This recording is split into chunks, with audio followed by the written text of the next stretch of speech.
buddy, you're a bad man. Out with your friends, how could you let your sister smack her head that way? You got blood on your face, big disgrace. Now Charlie's head is on the freeway. You're listening to Filmoscopy with Lance, Owen, and Cody. Welcome everyone to a new episode of Filmoscopy Podcast. This episode is probably going to be a little bit more somber than normal, but here we go. I'm your host today, Cody, and joining me, as always, is Lance. Hello. And Owen. Yo. And today we are covering Hereditary, and yeah. Is it too late to just go ahead and redo Rumpelstiltskin one more time? Bring it back one more time now. Yeah, so as opposed to a lot of movies that we do on this show that are, a lot of times we do movies that are more fun to talk about. This one is not so much. I mean, it's not. I'm hoping it sparks interesting conversation, but it is definitely not one of those like fun time movies or really fun to make fun of movies or anything like that. It is definitely a dark, somber film. There's no enjoyment. There's nothing you can take to make a side joke unless you're trying really hard with this movie. Yeah. To be honest with you, I'm very my emotions for this movie is very non-existent. Just from the word go,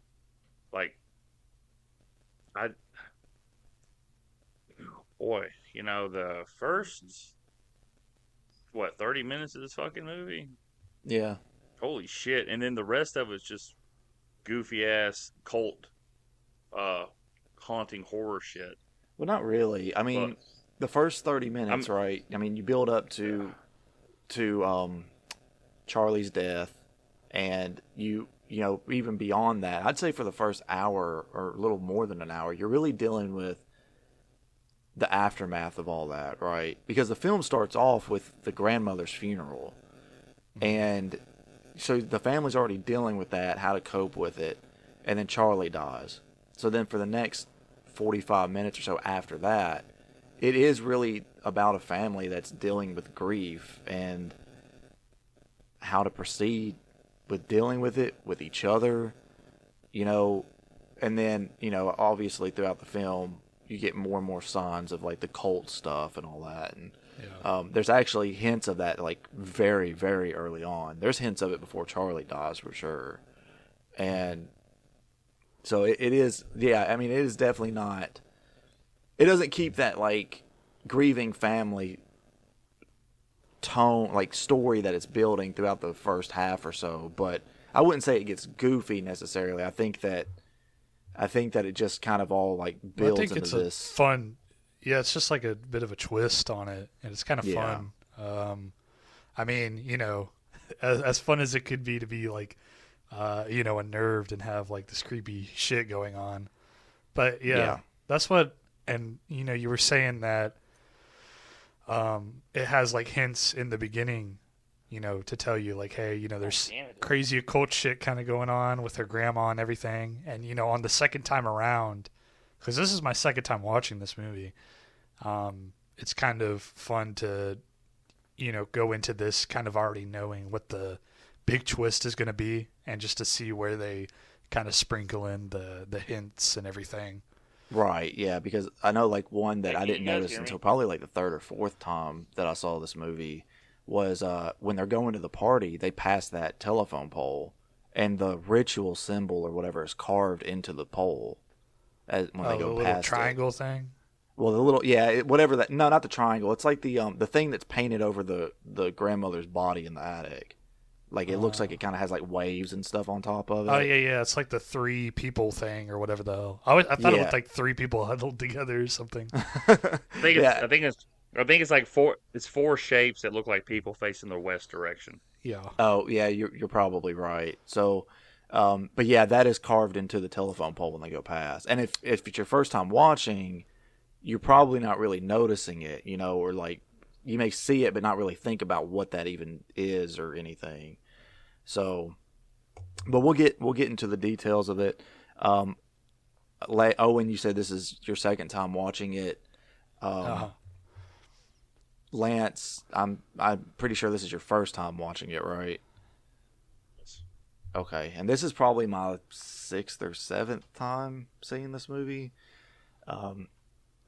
So, but yeah, before we get into, further into this, let me break down the general information like we typically do. So, Hereditary was released on January 8th, or June 8th, 2018. Sorry, it was released in January of that same year at the Sundance Film Festival, but the wide release was June 8th of 2018. It has a running time of 127 minutes, had a budget of $10 million, and brought in a box office of $87.8 million. The film is directed by Ari Aster.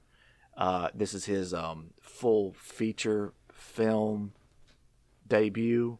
He had done a bunch of other short films prior to this. The only one I've ever seen is The Strange Thing About the Johnsons, which you can actually watch. It's on YouTube. I think maybe all of them might be on YouTube because he did a lot of them when he was like a film student or whatever. But yeah, so this is his first feature-length film. The cast of the movie is very small, but it is Toni Collette plays Annie Graham. Gabriel Byrne plays Steve Graham, her husband. Alex Wolff plays Peter Graham, her son. Millie Shapiro plays Charlie Graham, her daughter. And Ann Dowd plays Joan, the woman who basically gaslights her into thinking that she's also like a grieving, person or whatever. And then Ari Aster, however sorry, I don't know how to pronounce his name. It's either Ari or Ari. I'm going to say Ari. Ari Aster, it voices the art dealer, every time he calls or whatever to ask about deadlines and all that kind of crap. So yeah, just I took notes watching this time because I do want to kind of remember all the scenes because there is quite a bit of depth going on in this movie. But before we get into that, what are your general, do you like it, do you not like it, sort of feelings about the film? And we'll start with Owen. All right. Yeah, I mean, I like this movie. It's kind of up my alley. I like weird horror movies that are kind of moody. And like I said earlier, I think that because it has that, kind of thing going on with this family drama mixed with, this kind of occult horror. It's really fun. I like the set design is all really cool. I like how they made these sets, look like the little dollhouse. It kind of captures the, there's something always uneasy about a little dollhouse with the negative space that it has and everything. They did a really good job with that. Yeah, overall, my first time around watching it, I really liked it. It was spooky. Scratched that itch. I think I watched it around Halloween last year, so it's been around a year since I saw it last. But again, even on the second time around, it's pretty good. Very shocking movie. Yeah. So, all right. What about you, Lance? Okay, so I think the movie is well made. I think it's well shot. I think what is the main actress name again? Toni Collette. Toni Collette. I think this is an Oscar-worthy performance. She reminds me a lot of, for some reason, in this movie, Shelley Duvall's character in The Shining. Yeah. Her face is even kind of shrunken in around Shelley's a very skinny woman, and I think Toni Collette's a taller woman, so she is skinny as well. So the way the face sits with her skin, it looks a little weathered, not in a bad way. I'm just saying, just the way. So she kind of reminded me of like Shelley Duvall, like her screaming, her crying and shit like that. I know I've made fun of Shelley Duvall's character in The Shining when I've talked about it multiple times, but I do feel bad for that actress, what she had to go through in that movie. I was creeped out a little bit. Like in the moment, I feel like I was probably creeped out more in the ending. And I was reading because I was trying to follow along because I wasn't going to watch this movie again. I was trying to follow along, so I was looking at Wikipedia and it was explaining to me a little bit as it's going on. Like, okay, that's what this is. When we got to the ending where it's just weird, like where everybody's naked and shit like that, it jumped the shark for me. The first 30 minutes that we talked about hit me in a very negative way. Not like, I mean, in almost in a traumatic way. Right. That felt too real for a movie, and I don't like that. Like, I know you guys, when we watch Friday the 13th or Halloween or some shit, you guys will be like, this isn't really my alley. I will 100% watch a trashy movie with teenagers getting killed versus what I had to watch through in this movie because it bothers me. Like watching it bothered me. I had to pause it for about 15 minutes to like kind of like gather my thoughts.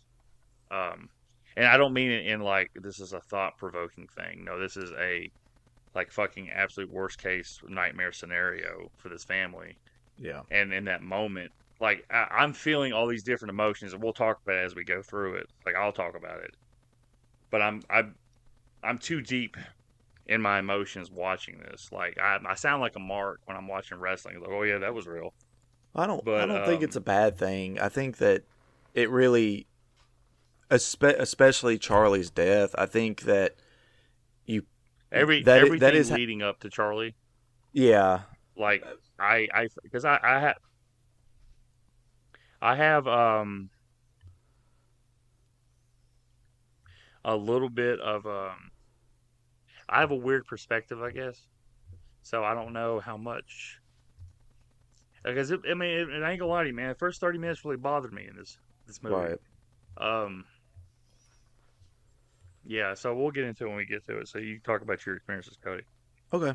I really like this movie. I think that honestly, I think it's one of the best horror movies ever made.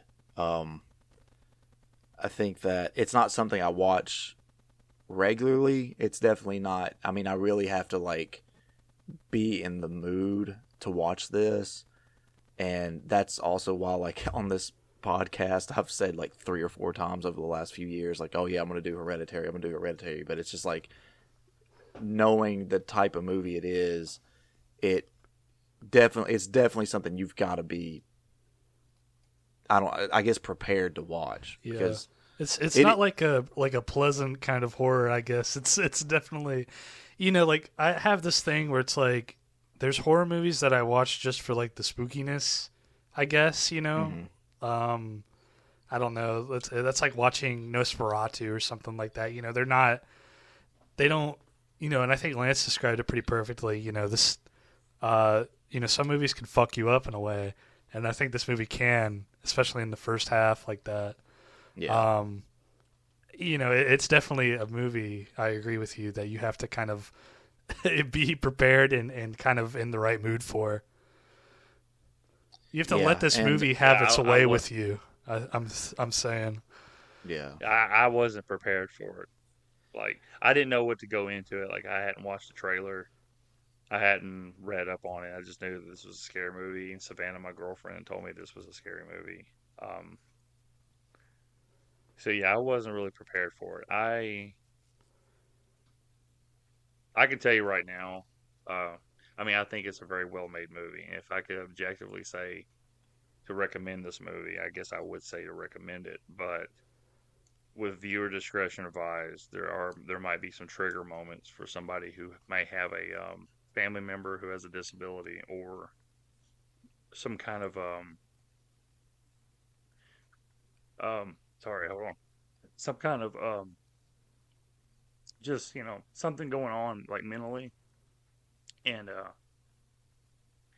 this movie, like I said, it fucked me up real bad, and I just, man, like I said, I'm never gonna watch this movie again. I'm gonna say personally, because when you review a movie, there has to be some objectivity for people to quote unquote take you seriously, but your personal tastes are infused with your objectivity, and I will never watch this movie again. I would rather watch Charlie and Chocolate Factory, that I've deemed the worst movie we've ever reviewed, once a month for the rest of my life, versus watch this movie again.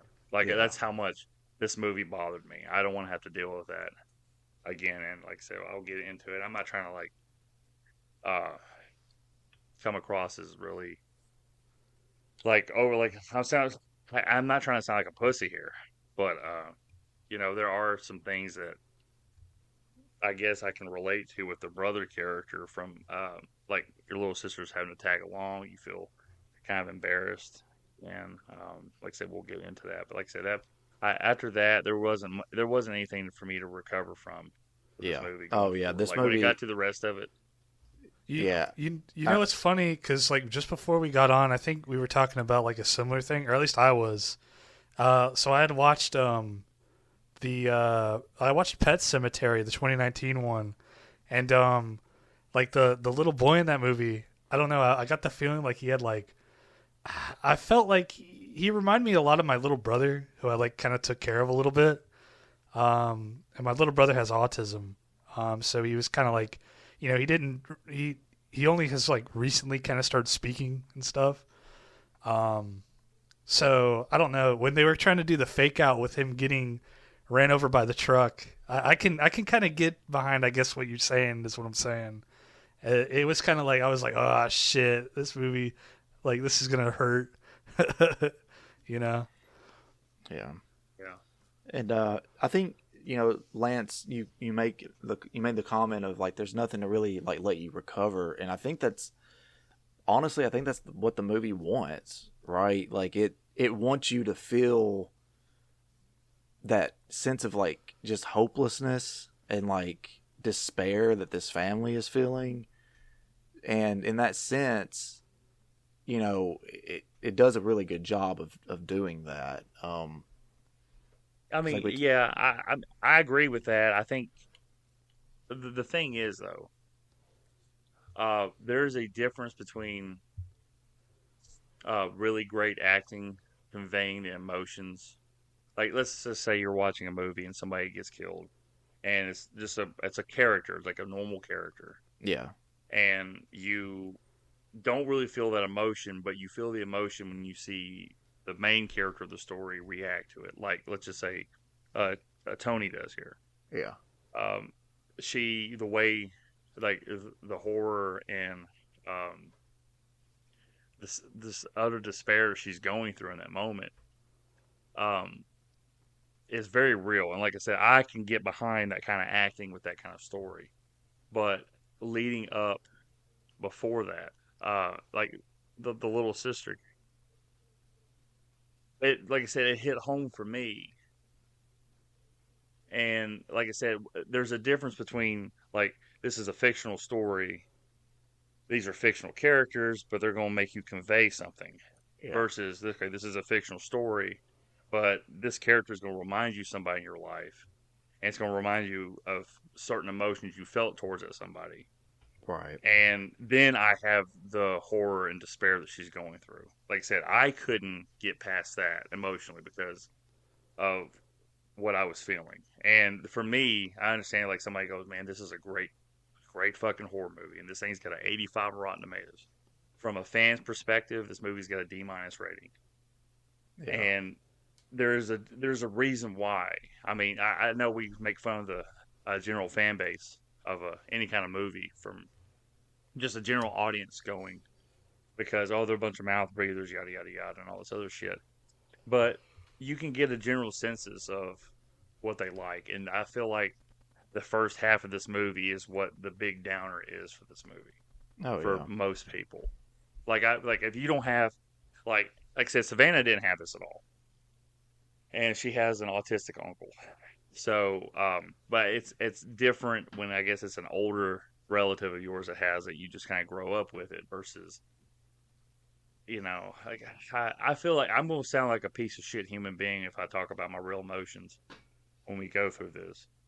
And I don't know how much Cody's going to keep in this episode, but like I said, that part, like after that part, I was hoping for something scary to make me jump out of my seat, to hopefully get me to forget about it or get past that moment. Nothing could, though.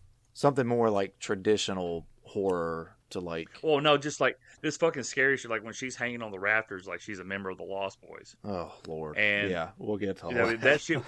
You don't like that? That shit. No, that shit. When I talk about, sorry to cut you off. No, you're good. But I've mentioned to y'all several times that I think this is one of the scariest movies I've ever seen, and just that last like 10 or 15 minutes, like the first couple times I watched this, like scared the shit out of me.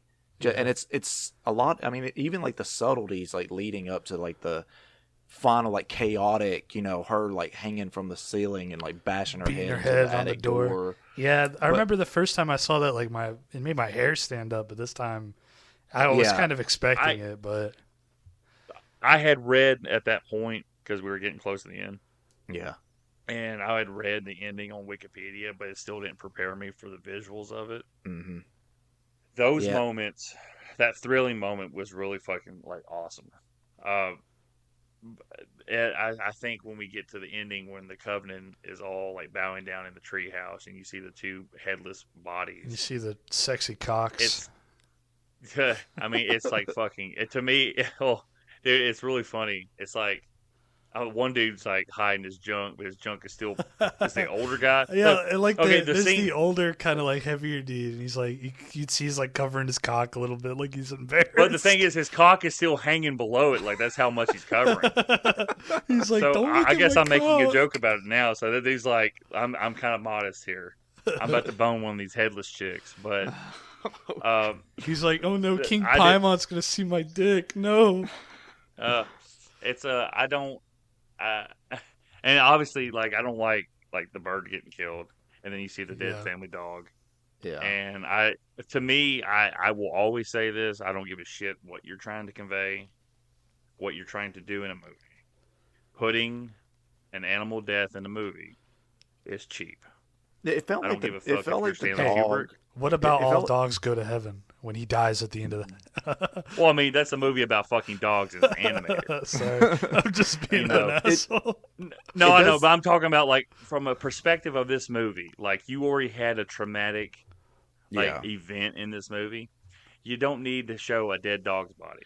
I feel like the dog's body being there, like it wasn't necessary, but I feel like I can imagine a conversation going on. Like maybe we should just put the dog's body off to the side, so like people watching aren't gonna like ask like what happened to the dog. Yeah, dude, I forgot they had a dog until the dog showed up when he was having that nightmare, and then his mom was choking him. And then when the door slammed, you heard the dog go. Ooh, I knew the dog died. Yeah, I feel like maybe the screenwriter didn't really have anything else for the dog to do.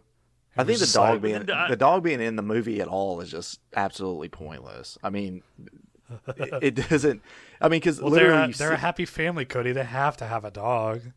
I mean, you see the dog in the beginning when they get home from the funeral, right? From the grandmother's funeral, and then I don't think you see the dog again until that nightmare scene. You don't. So it's like, why is the dog here? I guess it's just for that one sequence of the nightmare where it barks. Yeah. Like if anybody's went through the experience of losing an animal or an animal running away, getting out of the house, and you've never seen it, I've seen a lot of posts on Facebook about their birds getting out by accident and they're never getting their birds back. Or just some shit like that. You watch a movie to escape realism. I know everybody wants to, like, oh my God, these movies have got to be real and be grounded because I want to relate to it. No, it doesn't have to be. I want that 4D. There's nothing wrong with a fantasy aspect of a movie. Like, oh shit, like the dog isn't dead. Or the dog comes back. There's nothing right there. You didn't have to have a dog in this. Anytime in a live action movie you have an animal getting killed, like a family pet, it is cheap. I don't give a fuck. It's like a pro wrestler going out, "What's up, Cleveland?" And the Cleveland audience goes, "Oh, they said his name," you know? Yeah. It's kind of a cliche. Stupid. Yeah, I mean, I'll agree. But That's not to say that it doesn't happen, die. though. I mean, I don't know. It just depends on how it's done to me. No, I don't think it. No, I don't need it at all because I love animals. I mean, as long as they're not like straight up shooting a dog's like in the fucking head and filming it, you know. Well, I mean, you can't do that now because of like the animal rights shit. But they were doing shit like that in the fucking Hollywood in like the 60s and 70s. Yeah. When you saw an animal get killed on the screen, that animal was actually getting killed. Or like Ben-Hur, where they trip the horses or whatever. Yes, I don't fucking need that. I mean, I understand what you're trying to convey. You can do that if you have good actors or a good screenwriter. To put it's a cheap thing to get the audience going, "Aw." Yeah, I mean, I'll agree. Fucks with me because I love animals a lot. Yeah, I mean, I agree with that, but I mean, narratively, I mean, like I said, I agree with it being like a contrivance a lot of times, or like a cliche to be like, "Oh, the dog dies." But I mean, I don't know. Like I said, it just kind of depends. If you could do it in a different kind of way or some shit like that, I don't know. I mean, it's kind of like the perfect turd. I can't describe it, but if I see a way that it's done right, you know, it's fucking done right. I don't know. I mean, you get what I'm trying to say, right? Well, I get what you're trying to say from, okay, like, there's a movie called, I want to say Far From Home. And it's a kid and this big yellow lab that get lost from a shipwreck. And they're stuck in the woods. And then the dog fights off a bobcat. And you think the dog dies. And he ends up getting rescued. And the dog shows up at the ending. I mean, that probably would not happen in real life. But again, it's fantasy. These are movies. Yeah. No matter what. The point I'm trying to make is no matter what this is fake. What we're watching. Everybody wants to like have some kind of realism shit. So you can watch we can watch Old Yeller. Oh, Yeller. Like yeah, but I'm just saying like that kind of shit. Like I don't kill that dog, boy. I don't need like any of that shit in my movie. He's like, oh yeah. Well, like I said, I mean, the dog. This is Owen and I were talking about this a little bit before when we first got on the call. But the dog, I forgot when you texted us yesterday and you're like, yeah, I don't like the animal like the movies with animal deaths and stuff. I was like, well, I remember the bird, but I don't remember anything else. I didn't even remember there was a dog in this movie. Yeah. And then you said the family dog. I'm like, the family dog? I couldn't even picture where the dog was. And you know, like, it's kind of like, yeah, the dog, like I said earlier, the dog being in this movie is absolutely pointless. I mean, it serves no purpose to the story. The dog. Yeah. But the scene that you see the dog, like, the reason I probably didn't remember that the dog, like, dies is because every scene, or at least the two of the scenes that the dog is in, there's so much other things going on that just, like, just kind of makes the dog even more pointless that it's even there. You know what I mean? It's a dog world, man. Because like at the end, like I'm more concerned with like, okay, like, you know, at least the first time I watched this is like, what the fuck's happening? Why is, you know, is he dead? Is he not? You know, and then you know, he gets up and he clicks or whatever, so you kind of get like, oh yeah, Charlie. But you know, he's walking and you're seeing like the people around and all this stuff, and like you just saw his mom's headless body fly over to the damn treehouse, and so like in my mind, it's like I'm not even thinking about the dog laying over there. You know? Yeah. I'm trying to piece together what's happening. I didn't even realize that the dog's body was there. Like at that scene, the first time I watched it, it was the second time I watched through that I noticed it. But then the second time I watched through, I was like, wait, okay, so that's its body. You know, when did it die? Like I didn't remember. Yeah, that. I mean, it had to be like Lance said during the nightmare sequence or whatever. But at the very least, it doesn't show like the dog mutilated or anything like that. You just kind of see it laying over off in the grass or whatever. It says, "Come here, puppy." Art. What about so the clicking? Did that remind anybody else of Snoop Dogg? Speaking of dogs, you talking about the fucking drop it like it's hot? Yeah. Oh my lord! Every time I hear that, I'm like, Snoop. Stupid. All right. So like I said, I took a lot of notes just so I could remember the plot and everything without having to like consult like an actual like plot overview. So we'll kind of go stop me if there's something you want to talk about. I might stop here and there to talk about a scene or whatever that I want to discuss. But here we go. So the film opens up. You see the room full of miniatures that Annie has been working on, and it zooms in to a bedroom. You see what you may assume is a minifigure or whatever laying in a bed, but it's actually an actual room. Steve walks in, wakes Peter up. They got to go to the funeral. Ask where Charlie is. Charlie's sleeping up in the treehouse outside. Goes and gets her.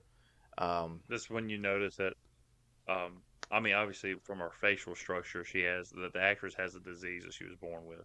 Mm-hmm. I think the kid who plays in Stranger Things has the same disease. Savannah was making that comment. Yeah, there's a kid in Stranger. I can't remember what it's called, but basically it makes it to where some of their bones don't grow in properly. Yeah. So the kid from Stranger Things, he's missing a lot of his teeth on the top or whatever. Yeah. The beginning when you meet Charlie, I instantly felt a lot of sympathy. Mm-hmm. Because when she jumped up, she was scared she did something wrong. It was you can freeze to death. She goes, "That's okay." And it's somebody that knows she's different and doesn't have self-confidence or something like that. You feel kind of low. These are the emotions I'm putting together as I'm watching it. That scene, and she obviously doesn't fit in. Yeah, and she doesn't really know how to interact with people.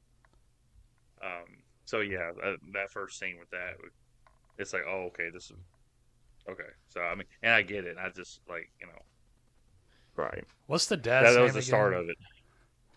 The dad's name is Steve. Steve, dude, he's trying his hardest in this movie. That character, he is definitely while his entire family. Glue.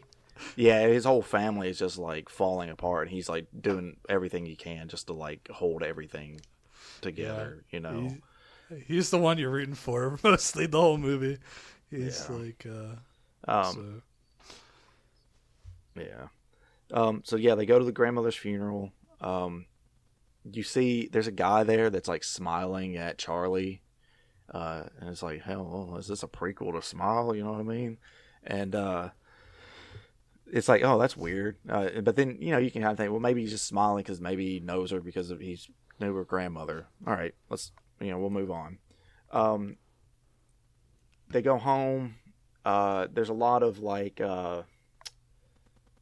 talk about. No, wait, that's the group therapy thing. Sorry. My notes are very simple. I'm just trying to remember. All right, so they go home. There's a part where it's in the nighttime. She goes to in her room where her miniatures are. I think she's looking through some boxes, right? And there's photo albums and stuff like that in there. And she goes to leave, and she turns the light off, and you can see the grandmother standing in the shadow in the corner of the room. Yeah. And that was spooky in that moment. Oh shit! And I really thought this movie was gonna be her haunting the house. Yeah. But you don't see that bitch ever again. See her headless body. Yeah. Which doesn't make any sense because when you get to it at the ending, I'm over here thinking okay, it's been, I don't know if it was a couple months or whatever. I'm I don't know if her body would decompose like that because when you're dead, you're embalmed. So you're pretty much a fucking, a stuffed bird. And your skin eventually rots away and you have a skeleton. I don't know if you would swell up black like you have, blood there still. Yeah, that's a good point because you wouldn't, I don't think you would blow. I mean, your skin would definitely start to decay because, you don't have, I'm pretty sure when they bury you, you're embalmed, all your blood is gone. So you don't have anything really to rot other than your skin to eventually peel away and your skeleton to be there. In your flesh, but the flesh, that's what I'm saying, the skin, that's stuff that's gonna rot away. I don't think it's gonna I understand you have shit maggots and shit eating you. Yeah. But there's no blood for anything to feast on.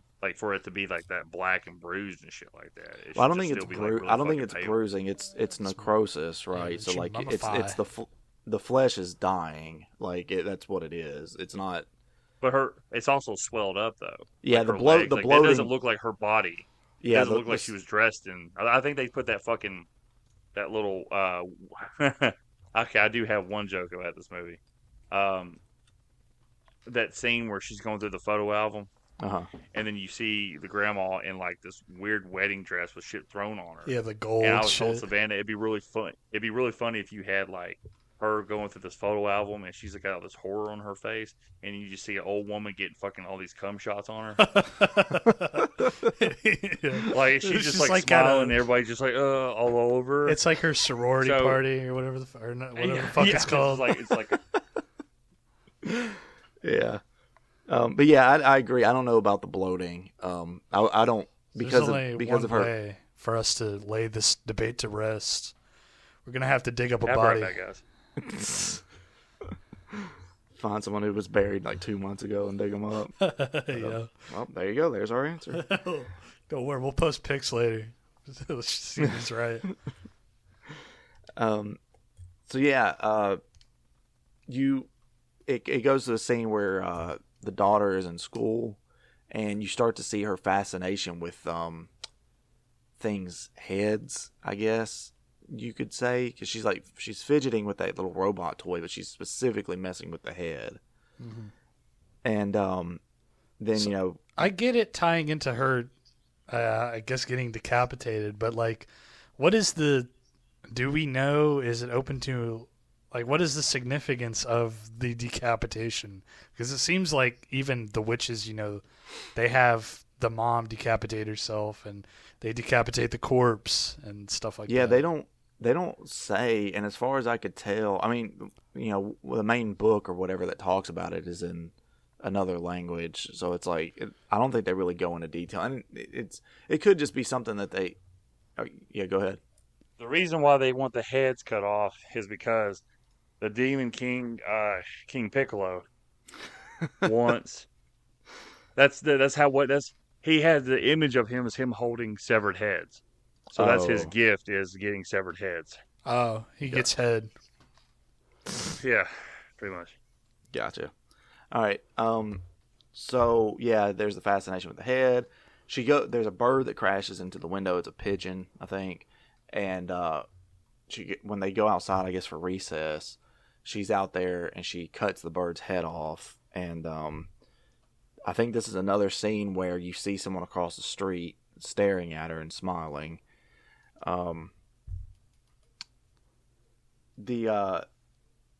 Cutting to Peter in his school, the class is having a conversation about the Oracle, by damn, who the fuck wrote it? I can't remember.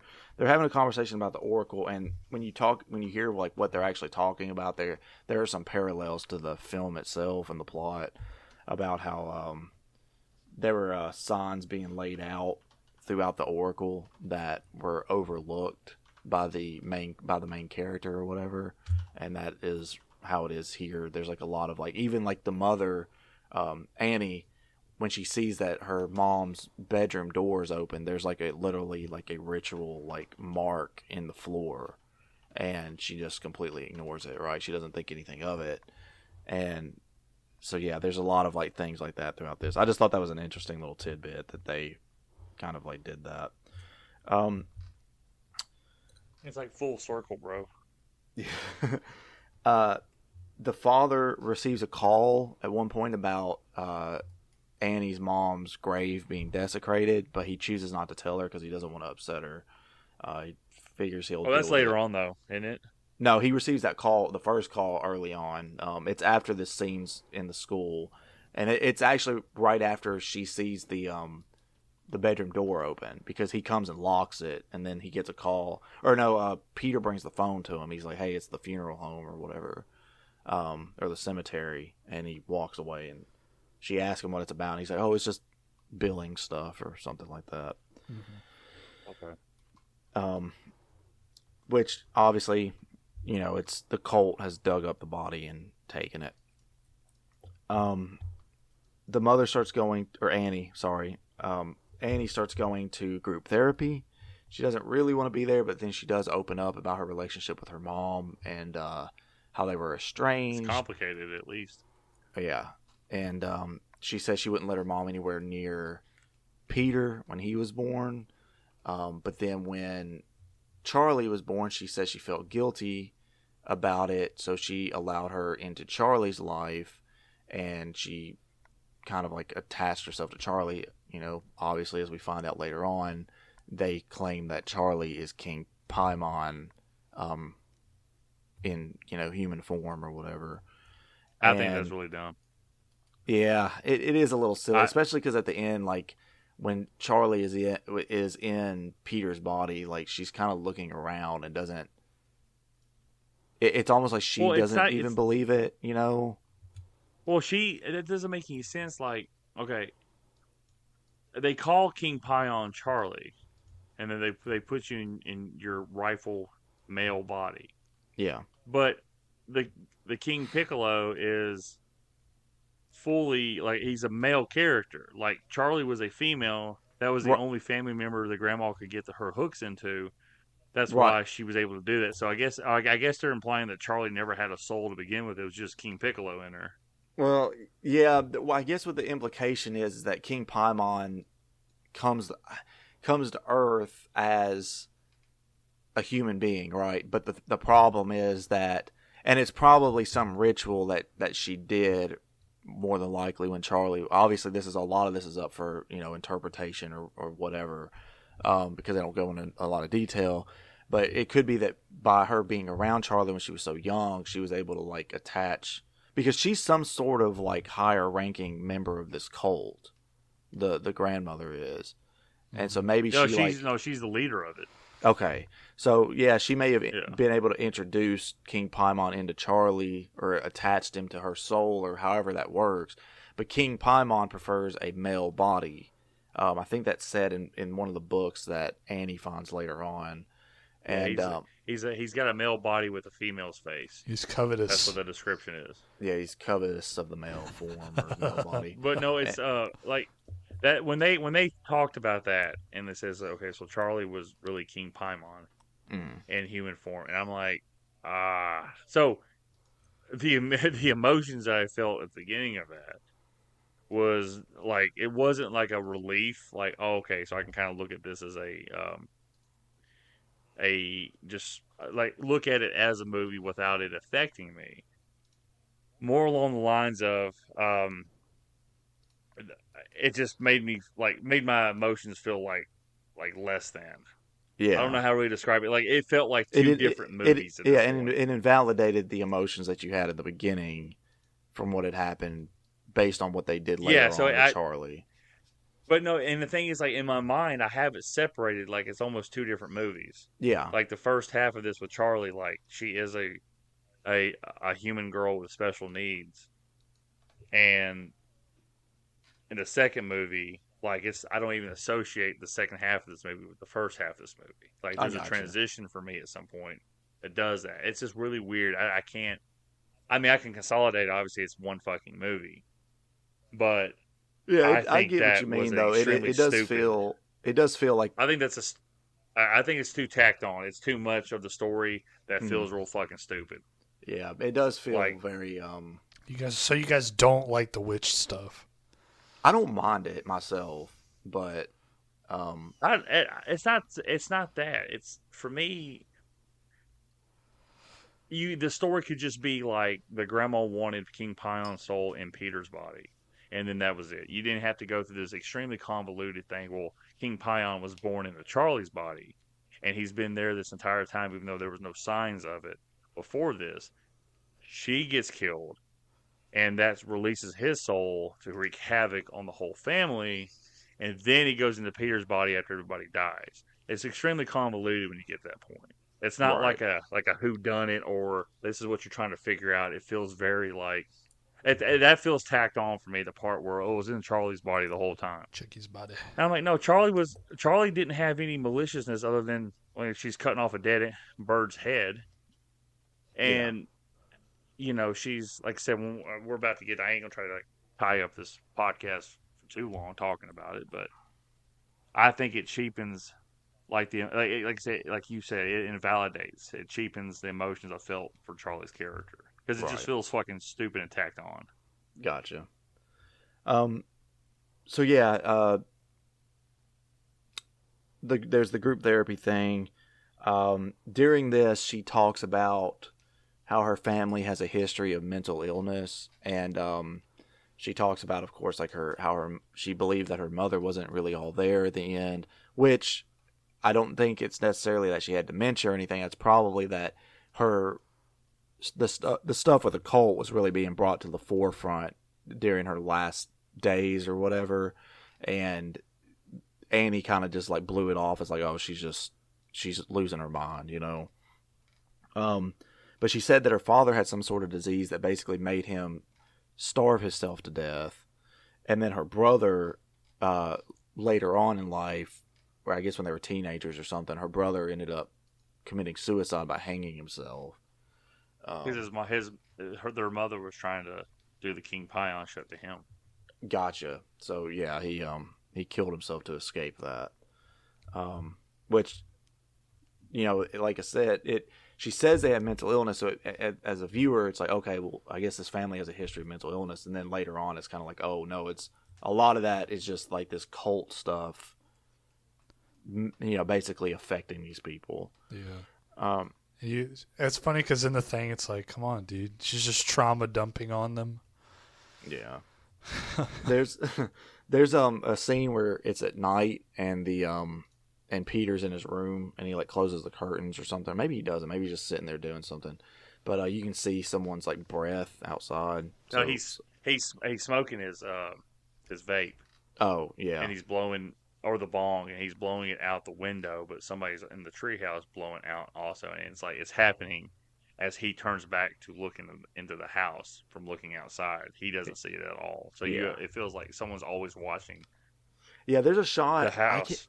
There's a shot later on in the movie where it's an outside shot of the house, and it's dark, right? So you can't really see anything. But if you pause the movie and you turn the brightness up on your TV, you can see there's several people standing outside in the yard, like watching the house. Isn't there isn't there a couple secret scenes like where there's just like people in the back? Doesn't that happen multiple times throughout the movie? There's a couple, yeah. I mean, obviously at the end it becomes very like noticeable or whatever.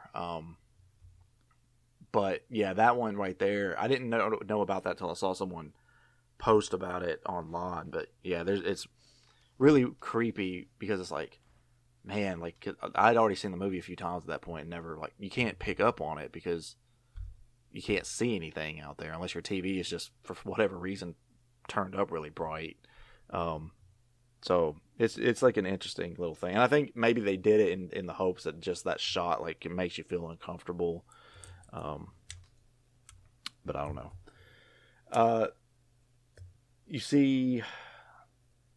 You get the first scene where there's that light. I guess it's like people's like soul. It's King shows Pion. up. Is it? Yeah, it's because Charlie is the first one to see it. Right. Yeah, it's in her Peter room. sees it. Yeah, okay. It's one of those things. It's just it draws her to the outside, and it looks like it's her grandma kneeling in front of a fire when she walks out there to go explore past the treehouse into the woods, and it's a clearing in the woods. Yeah, see, it looks like it's her grandma. It looks like her, but I don't even know if it's her or just one of these other old people that's like lurking around. Probably. I'm thinking that's what it is too. Because it just looks like an old woman with short hair and a white dress. Yeah, and when she's not buried in a white dress. Yeah, when she's walking out there, when Charlie's walking out there, it does like an overhead shot of her, and you can see other footprints on that trail, like walking that direction. Yeah. Annie gets a call about the looming deadline for her miniatures, so that's like a recurring thing throughout the movie about how she keeps getting like she has little notes that like remind her like, hey, you know, keep working and all this stuff. We already talked about the footprints and the woman doing some sort of ritual out in the field. So okay, Peter tells Annie that he's going to a party. She says to take Charlie along with him.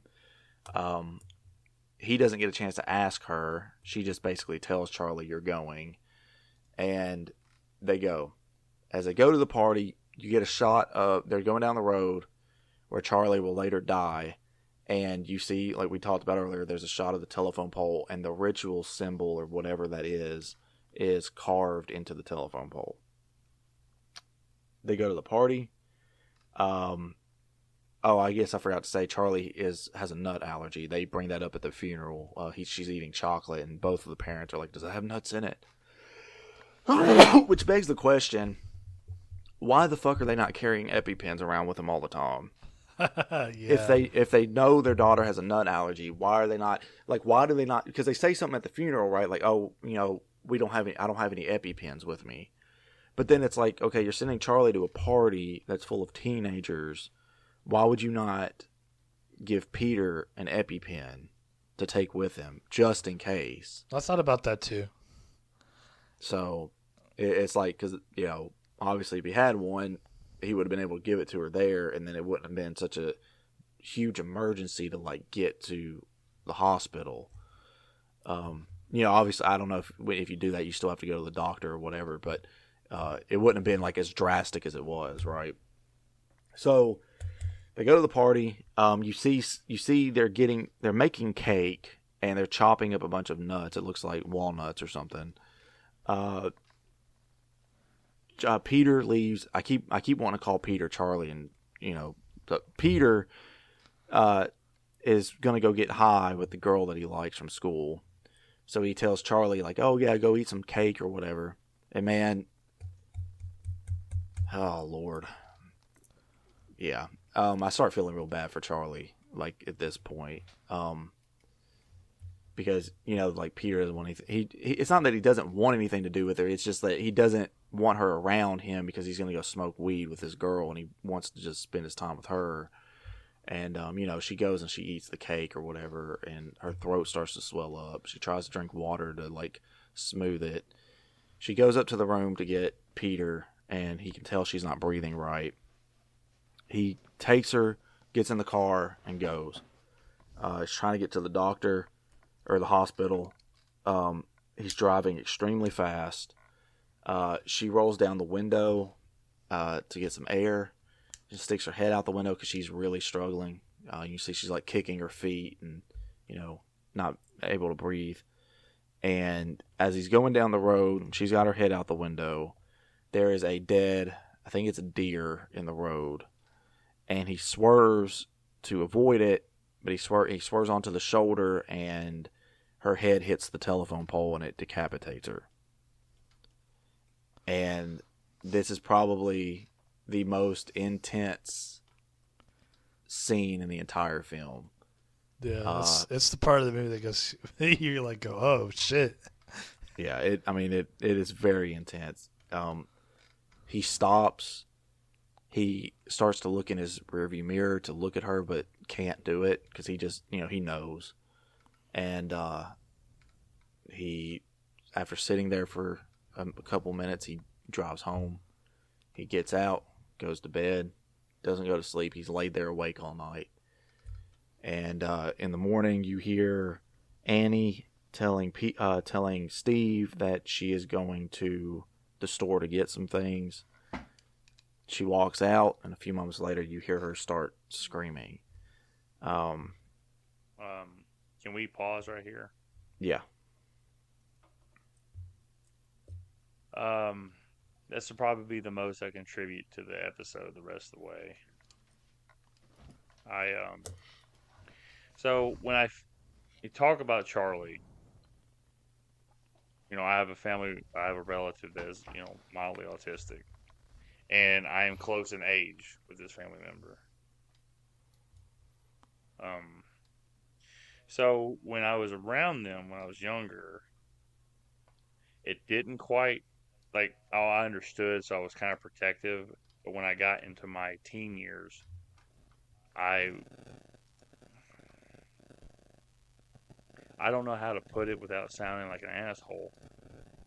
It was almost like a can of worms I didn't want to open up if I talked about it, because I was afraid that friends at school or people at school were going to make fun of them. And I guess in turn, in my head, that emotion turned into almost embarrassment, or I mean, I guess almost not ashamed. That's real harsh, but like you're so deep into this emotion of wanting to be protective that it, like, they always say, like, there's a fine line between love and hate. And when you feel so intensely about something, there's a fine line between the polar opposite of that emotion. So if it's something that makes you extremely happy in a split second, it could also make you extremely angry. Like if you're in a relationship with somebody and then you just like head over heels in love with them and they do something to betray your trust, just one thing, or one thing that you felt like they didn't take your thoughts into consideration, and it just flips on its head. It's real easy for people, I guess, especially someone like myself who I would say, I guess you guys could like verify it too. I'm a high strung person. Like I'm probably somebody that's going to have a stroke at some point in his life due to stress, or worse, probably have an aneurysm at some point because of my like how deep I get into my thoughts and how I let my shit like control me, and obviously my unhealthy eating habits.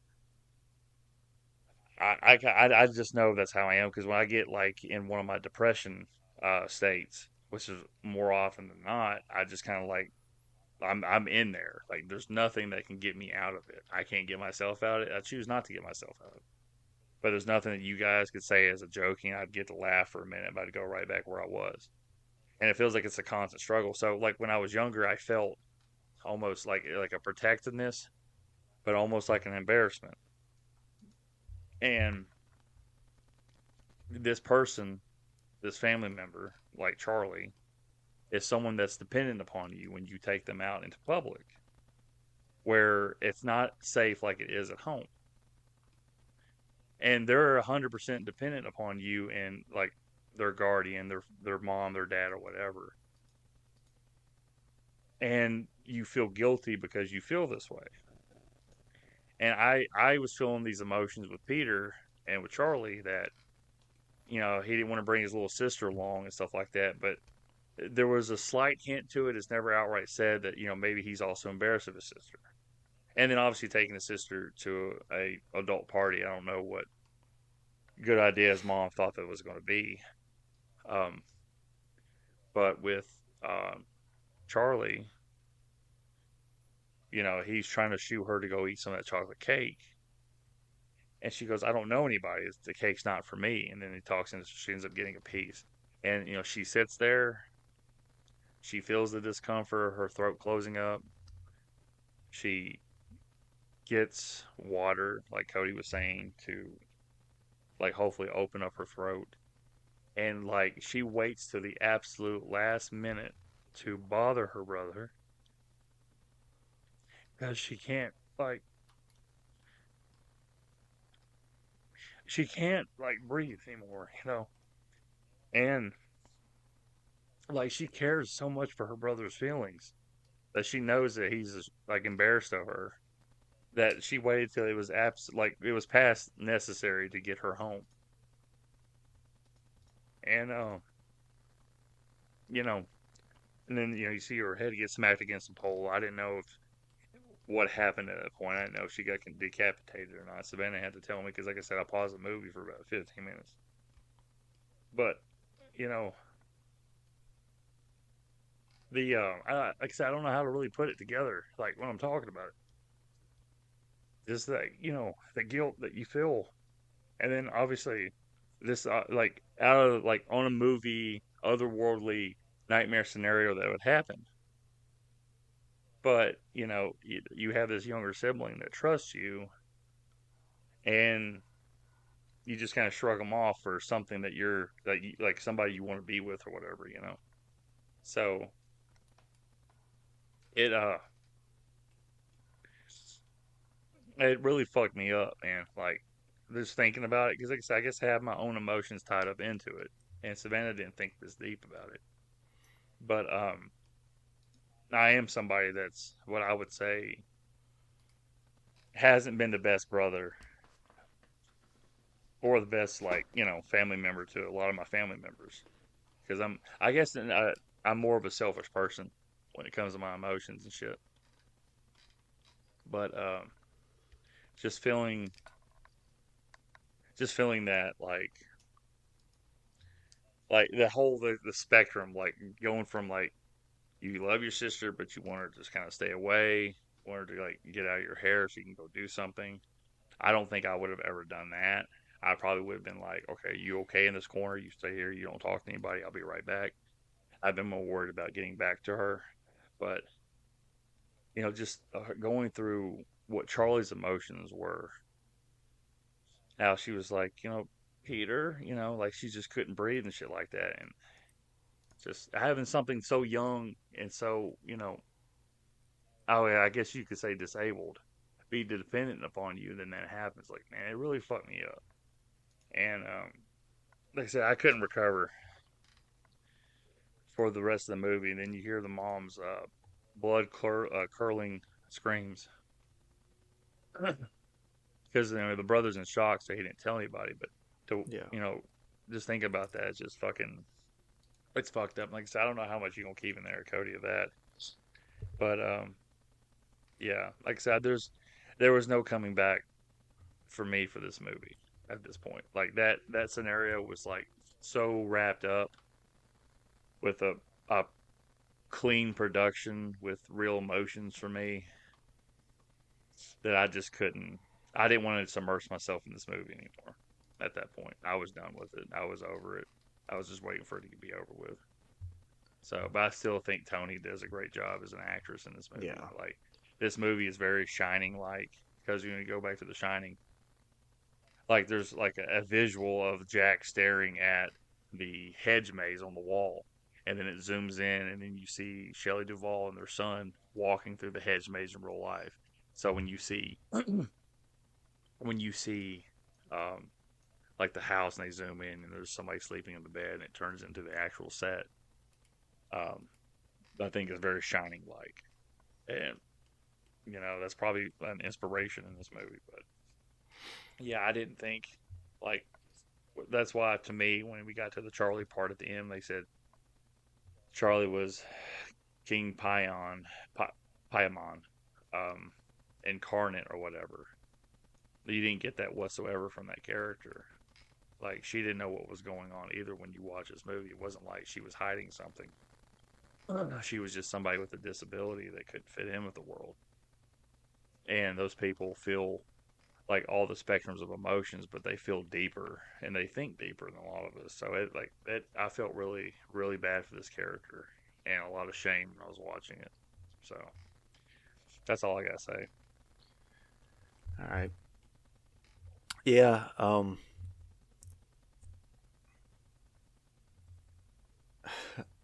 gonna go give my burger medicine real quick, guys. I'll be back. I'll keep talking. Okay. All right. So yeah, I guess we'll continue on from after Peter gets home. Like I said, Annie, you hear Annie screaming. She's crying. She tells during, like, when she's having like a really bad, like going through really bad, like crying phase, she says that she wants to die, which, she's lost like so many people in her life.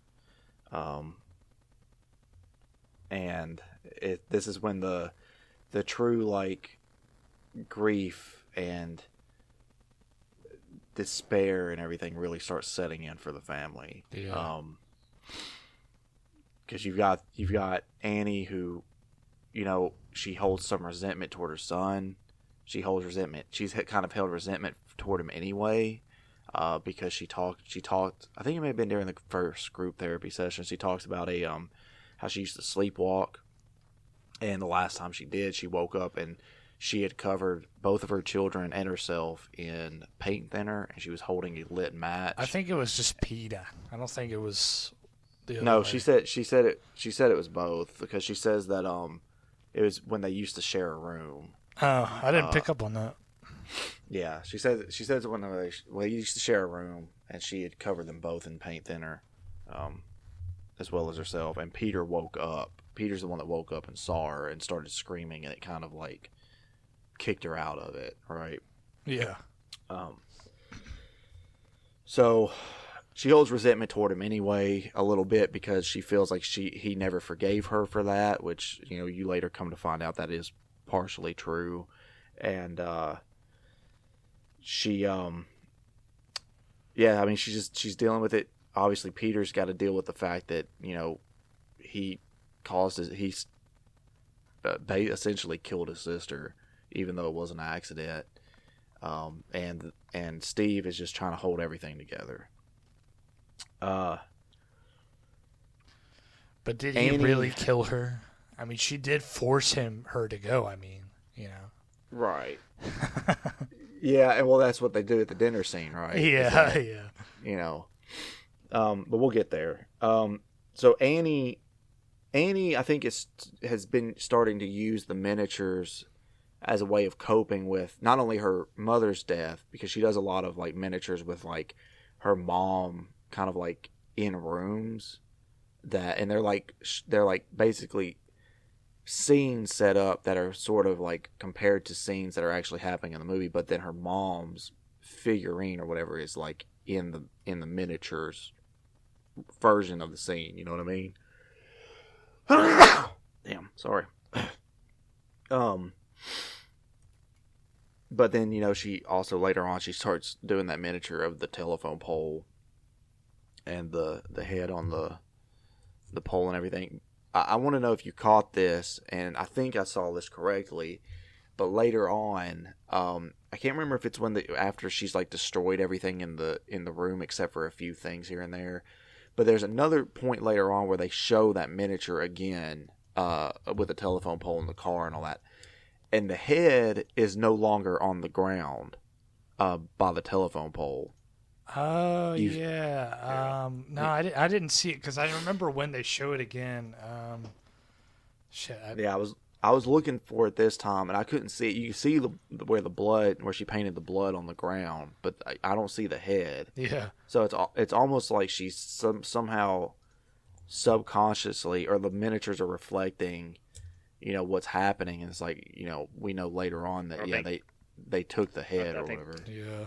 I think that's what it's implying, is that it's the miniatures are reflecting the family being controlled. It's almost like a narrative because the cult is controlling everything around this family. Yeah. That's what the video I watched was explaining. I'm like, yeah, and okay, that kind of makes sense. Yeah, that makes a lot of sense, especially with like the mother's figurine like lurking around in various scenes of the miniatures or whatever. But that's one thing about this movie. I really thought I was going to see the grandmother's ghost more than just the one time.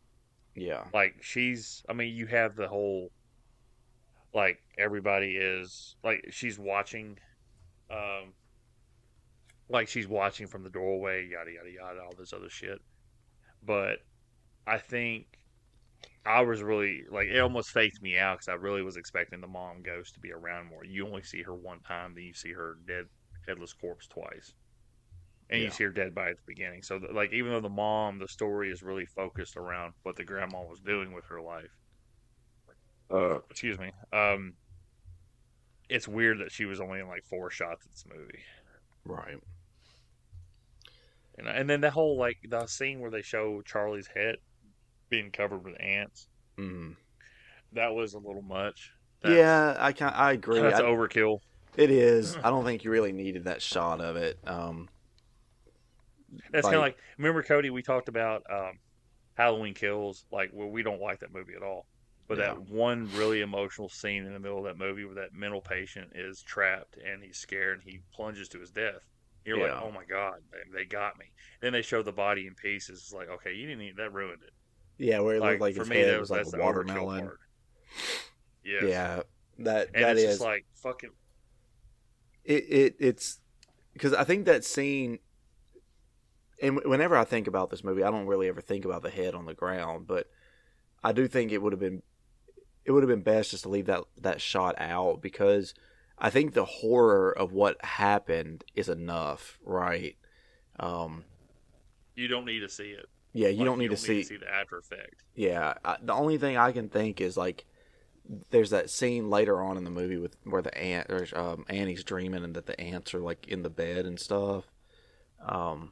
But even then, I mean, you wouldn't even need that scene, you know, so, or that part of that scene. So I don't know. So let's see. Sorry. No, I feel like I'm sandbagging this episode. I have to apologize here. No, you're good. You're good. I'm looking at my notes to pick up where I left off.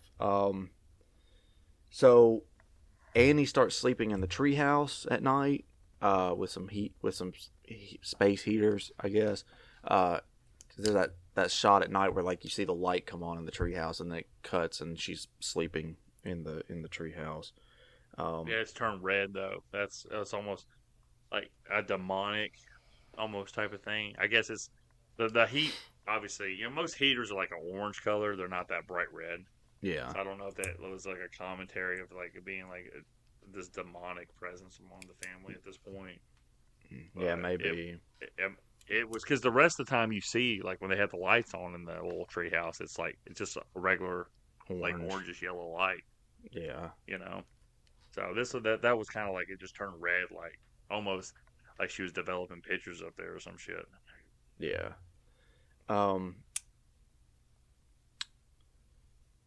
There's a scene where there's a scene where Peter is smoking weed with his friends under the bleachers, and then he starts to have like a reaction to it, like his throat's closing up, and he's having a panic attack. Oh, is that what like it is? Charlie. Yeah, it's a panic attack because of like what Charlie went through. Did I talk about that? Like the weird panic attack I had on like the last episode that we did, or 2 episodes ago. Did I tell you guys about that? I don't know. Yeah, I don't remember. I don't remember either. I had this. Obviously, I talked about like being high strung and my anxiety's real high. So I do take antidepressant medication, 300 milligrams. But I don't know if this was the tail end because I usually take it about 5-6 o'clock because I go to bed at 8:30. That way, it's just good throughout the day, and I take it again, obviously. But I was taking a shower, and I was thinking about, like my upcoming doctor's visit because I had something I was going to ask the doctor, and I was going through the conversation I was going to have with him in my head. And for some reason, I don't know what it was. I was bent down, I was washing my feet, you know, and then when I straightened up, I couldn't breathe, and it felt like from like where your kidneys start all the way to the top of your back. It felt like this huge fucking tightness in my back. It wasn't even in my chest. It was like through my chest to my back. I could not fucking breathe. When I bent back down, I could breathe. But but when I stood up like normal, I couldn't breathe. It was so fucking weird. So I just kind of stood there in the shower trying to relax. I didn't know what it was. I thought I had pulled a muscle. It felt like you had pulled a muscle, like you pulled something in your leg or your shoulder or some shit. But this is like my entire back. And I laid down for a minute and I took my medicine. And within 30 minutes, I was back to normal. It was the strangest fucking thing. But those like panic attacks, that was like the first one I've ever really had. But panic attacks, when people that don't understand when people have them, like they're severe. Like it's bad. My mom, she's got bad anxiety. And she would tell me that because she would drive to Nashville every day for work because she worked at St. Thomas Hospital. And she would have panic attacks. Like this, like she's going to work at like 2:30, 3 o'clock in the morning. She's left the house. She's got to get there at 4. And so she's like in Ashland City because she was afraid to use the interstate because she was thinking worst case scenarios. And she would drive through Ashland City, which this Ashland City, you have this weird stretch where it's almost like you're driving through a mountain. And it's just a 2-lane highway, and it's real curvy and shit like that. And she had to pull over to the side of the road because her anxiety was so fucking bad. And had to like calm herself down, and she just drove on to work. I mean, most people in that scenario would just go home and call out for the day, but my mom wouldn't do that. But, yeah, anxiety, man, those panic attacks, like what he was going through was extremely relatable too in that moment. And he was having what Charlie was having. Like her throat was closing up. His throat was closing up. Yeah. He was thinking about her, obviously. He's still been thinking about her. But, like, everything his mom said in that dinner scene that we're going to get to where she threw everything up in his face was 100% right. Oh yeah. Like I completely agreed with her in that whole thing. Yeah. Like he didn't say he was sorry, he couldn't face up to it. Right. And then in that moment he tried to turn it around on her. Like it was her fault and shit like that. I mean, she literally was making sure that she went so he couldn't drink. That was her thought process. And maybe she was thinking it was going to do good for her daughter to get out of the house a little bit because she is a little dependent upon the family. But he turned it around on her. And that's when everything goes silly because the whole thing's a demonic. I kind of knew when they were doing the seance shit that it was going to be demonic. Yeah. Yeah, we can talk about the dinner scene because the only thing that really happens between the panic attack and the dinner scene is Annie goes back to the group therapy session, but she ends up not going inside. But Joan waves her down, and she then goes and visits Joan at her place. And she notices there's a moment where she's like, "Oh, that welcome mat out there is my mother used to make something like that." And she's like, "Oh, that's surprising," or something like that. But she, obviously, she's gaslighting Annie, so that she doesn't catch on to who she is. And I think the ritual symbols are also hidden in that welcome mat as well in the design. But yeah, then there's the dinner scene. So the dinner scene starts off, they're all quiet, eating. There's already some tension because Steve made the dinner and then he went up. This is when he sees that, I think this might be where he sees that she's doing the miniature of the telephone pole and all that. Because he kind of he's like, what if he sees this? He what if comes Peter in there. sees He's like, "What the fuck are you doing?" Yeah, and he also says well, dinner's ready. She's like, "I didn't make dinner," and he's like, "I made the fucking dinner. Stay up here. If you stay up here, come down. I don't give a shit." And walks out. He says, "If you see me in here and you hear me typing or whatever the fuck you see me doing." So the dinner's already tense because of that. And Peter compliments his dad on the food, even though he eats with a fork in a manner that drives me fucking insane. How does he eat? I didn't notice that. He fists the fork. Oh, does he hold, so he doesn't lay it in his hand, he holds it like a baby? Yeah, when he first shows him, he's because she you can tell he's getting on her nerves because he's trying to cut the chicken or whatever, and the knife keeps slipping and hitting the plate. Yeah. And he's holding the fork just full fist, like a 3-year-old. I used to do that when I was a little man. Well, yeah, but he's 17, so it's shouldn't. Anyway, that's just a personal quirk or personal annoyance. He compliments his dad. Annie scoffs, right? And then they kind of get into it, or they do get into it. Not kind of, they really get into it. He asks her if she has something to say. She finally blows up. She kind of vents all of her frustrations. And like Lance said, it is you have to agree with everything she's saying, right? He was more concerned with getting high, I don't know if she says that specific thing, but he's more concerned at that party with his friends or whatever than taking care of his sister. And because of that, she ends up dying. And unless you believe that the cult influences the accident, I think the screenwriter, because in that video I was watching, the guy said that the screenwriter in interviews has said it's the cult orchestrating everything. Yeah, it's the cult put the dead deer body in the middle of the road. The cult, it's hinted that the grandma introduced the peanut allergy to her granddaughter, and then who knows if that person cutting up nuts at the party was part of the cult themselves or some shit like that. Right. So yeah, and like I said earlier, the symbol is carved into that specific telephone pole, so it's it's the whole thing. That's where, I guess when I was talking earlier and I was getting all fucked up about it, that's where I do differ from Peter. Like if I had my family member with me, I would be like more worried. I would and that's the thing is like when I'm at a party in that kind of scenario, which I'm very rarely, I'm more worried. I stick with people I know. I'm more worried about like sticking in that corner where it's safe versus like exploring or trying new shit like that. I'm just not the type of person. I'm more uh not really reserved because you guys know if I get all fucking stupid, I'm not really reserved. Yeah. It's more along the lines of I'm more protective, I guess, of the things that surround me that I care about, either friends or family or whatever like that. So I wouldn't have done what Peter did, just go hang out with that chick. I would have made sure I didn't bring my sister along the first go, right? Yeah. But her mom did talk her sister into going. Right. That was one thing we missed out when we talked about it. Like, yes. She did say, okay, yeah, you want to go? Okay, she's going.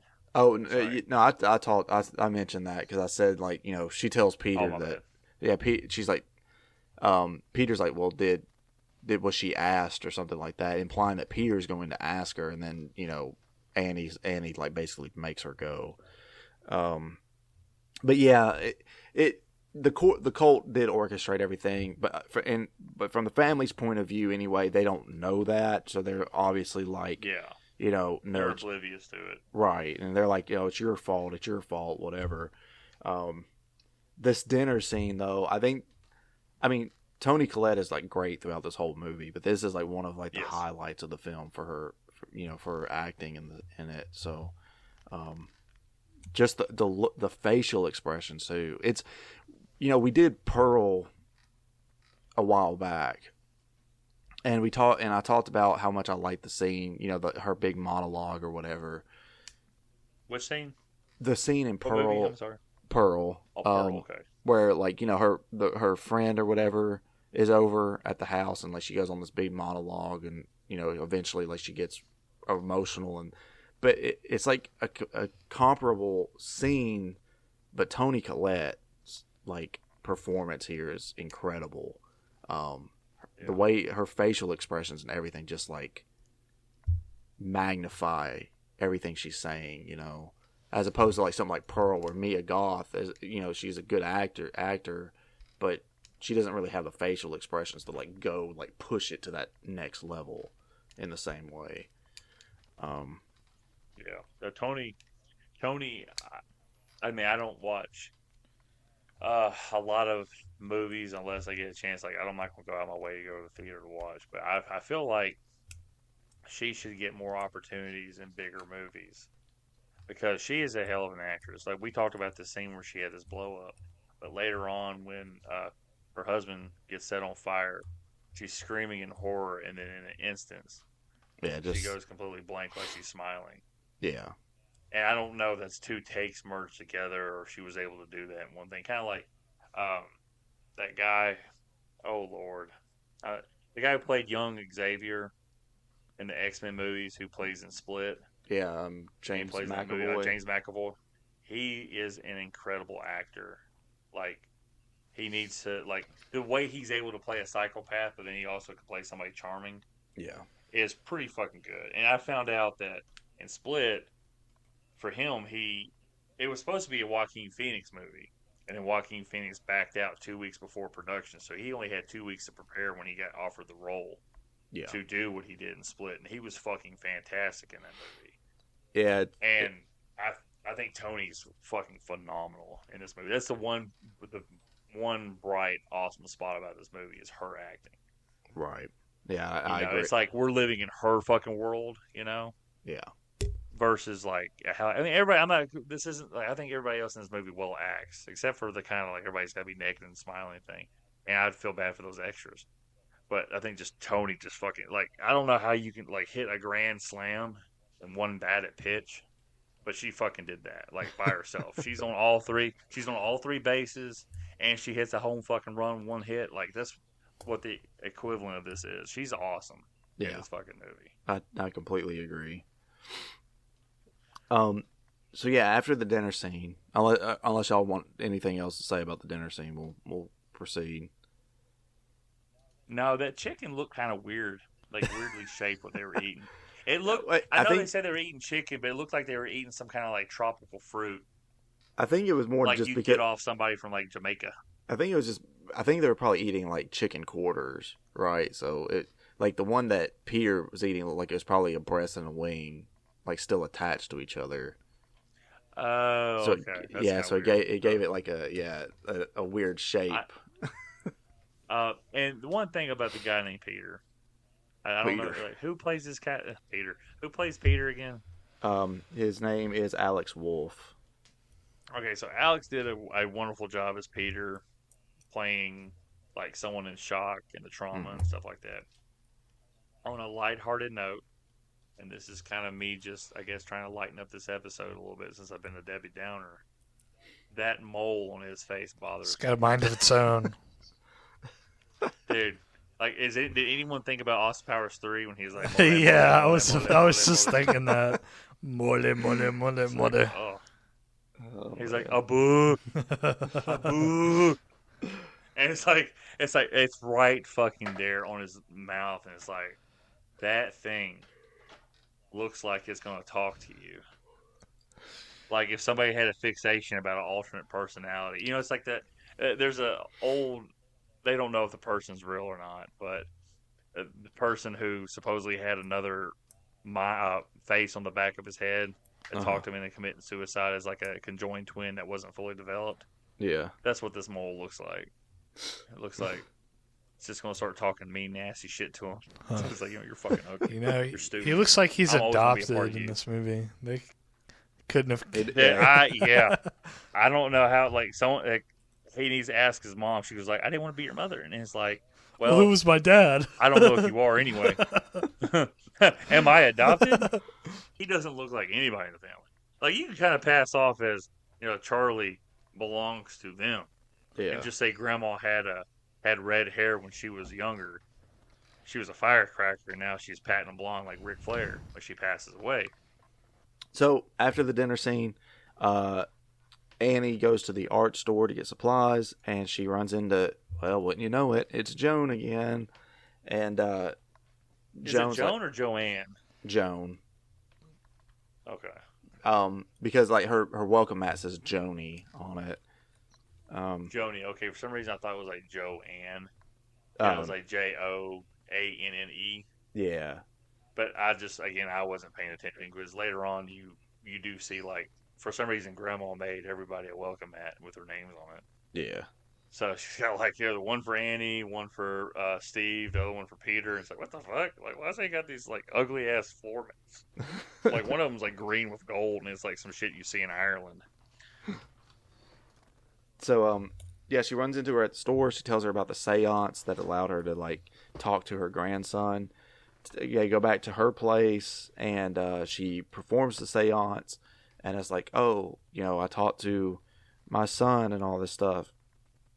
Or my grandson, and Annie kind of freaks out and she leaves, but she gives her like a piece of paper and a candle and be like, this is how you do the ritual. Obviously, it's a trap because she's trying to get her to basically, I guess it's in a way it's like to break the barriers down to allow like King Paimon / Charlie to like. Well, I mean, King Paimon is already around. He's there. Like Joanne didn't have a son and grandson that died.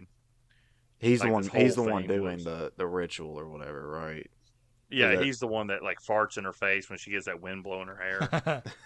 And when she's like, oh, and it's just like, oh, it smells like onion.